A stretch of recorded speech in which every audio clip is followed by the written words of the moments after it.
The 12th Stellar Group was a component of the anti-slaving task force Freedom Watch. A portion of that task force was ordered to support the rapidly developing conflict at the human settlement known as Butcher Bay. Captain Natasha Might couldn't believe that she was preparing her SF-99D star frigate for combat against aliens. Aliens! All stations reported ready for combat, but Captain Might felt that her crew was not ready for this. Her pale skin, freckles, and fiery red hair matched the bright red color of her Astro Corps uniform and bridge. 12 officers sat in crass couches, strapped into tactical terminals, mentally controlling the frigate into combat. The star frigate No Luck emerged from the hull of the Bridge Star frigate carrier.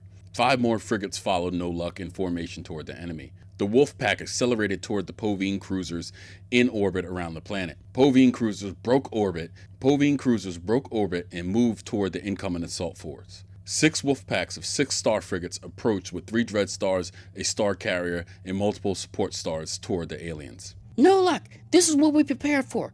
Weapons hot, shields up, engines burn locked, point defense active, crouch couches locked, and it's time to fight. I'm sending the Vector to target Alpha and prepare to engage, communicated Captain Might to the wolfpack as she commanded. Sweat dripped down the side of her face inside the helmet. No Luck was already in full battle mode. The atmosphere was pumped out of the compartments to prevent explosive decompression and fire. Artificial gravity and life support were deactivated, except for select regions of the frigate. All energy was redirected to shields and weapon systems. What's the sit rep? Where do our forces stand? I have nothing on my HUD. Who's destroying those cruisers? Barked Might at the operations officer. The fog of war clouded the battle. Povine cruisers were exploding, but Might couldn't acquire any human ships in local space. The elements of the 12th Stellar Group had ER bridged so close to combat that they struggled to get an accurate update on the battle. The speed of light was just too slow to inform them, and as they closed the distance, the readings scrambled due to interference. First indications are that the cruisers have been destroyed by Comet Coach soldiers. The explosions originated from inside the cruisers. We are also picking up a distress call from breach stars and drop stars. Movement in the debris fields also indicate active Comet Corps battalions on Vector toward other enemy cruisers, said the officer. That's crazy. Who's the commander of the system? Sub-Commander Malcolm Masters. Sir, we have tactical information arriving from the planet.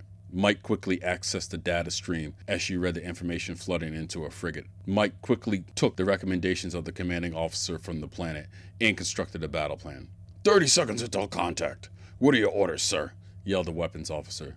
Okay, Wolfpack Colorado, it's time to hunt. Launch 2 full barrages of chaff at 10 seconds and 15 seconds post mark. Ready, mark. Next, ready 3 spreads of SM-12 hammerheads and launch at 20 seconds post mark. Ready, mark. Vector all missiles away from the chaff on my approach vector. Sir, I want to make sure I heard you correctly. We will not fire any missiles behind the chaff? Yes, and execute. Launch, sir, said the weapons officer. The 5 other frigates in the Wolfpack followed the strange orders. As they approached the first Povine cruiser, it fired on the chaff and ignored the missiles racing for the hull of the craft. 144 SM-12s accelerated at 90 Gs towards the cruiser. It continued to fire its arced energy weapons at the chaff. It burned through the gas and metal quickly until the chaff was gone. The cruiser quickly churned the fire on the missiles. They intercepted most of their hammerheads, but some made it through. 42 missiles slammed into the inner shields in the hull of this cruiser. The kinetic warheads exploded once inside, causing massive damage, but the cruiser was still in the fight. It fired a blaze of arced energy at the star frigates. No Luck took evasive maneuvers as the long energy bolts reached out to touch the star frigates like long fingers. 2 of the star frigates in the Wolfpack Colorado were struck by the arced energy and were destroyed. Damn, our shields can only take 1 direct hit from the primary weapon system. Fire 2 more barrages of chaff. Fire 2 barrages of SM-12s. This time, fire 1 outside the chaff and keep 1 behind. Barked Mike.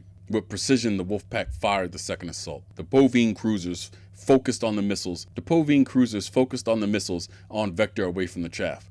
Once the missiles were destroyed, it focused on the chaff. This time, hammerheads streaked out of the chaff to slam into the cruisers. It listed to one side as secondary explosions could be seen by the sensors. It reached out and struck 2 more frigates in anger.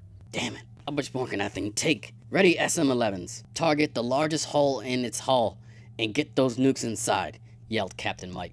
The weapons officer prepared to fire and launched a barrage of the smaller but faster nuclear-tipped SM-11 missiles at the cruiser. The remaining frigate in the wolfpack fired as well. The missiles raced toward the cruiser, but they were all intercepted before they could reach the target. The two frigates closed within 50,000 meters, and they opened up rail cannon fire. The damaged Povine cruiser could not maneuver well, and it took a beating as both frigates rolled, dodged, and evaded fire from the cruiser.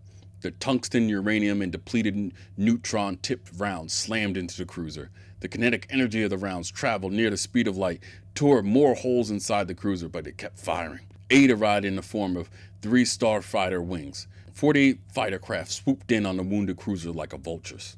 The Povine cruiser's point defense systems were extremely compromised by them, but were still able to pound the fighters. After 3 passes of the cruisers, only 13 remained. They broke off the attack to regroup. In that time, the remaining star frigate was also destroyed.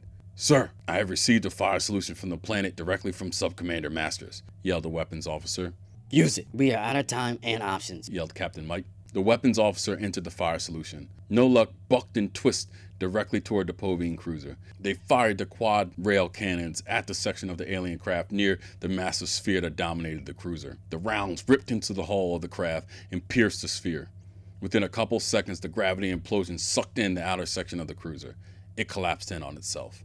No Luck turned to return to the carrier. It was badly damaged and needed to rearm its missiles.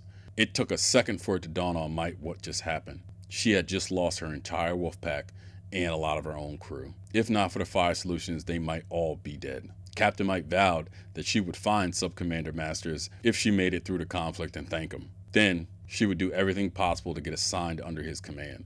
Humans were winning a conflict against the Povine for the first time in human history. If she was going to fight aliens, she wanted to do it with the best of them.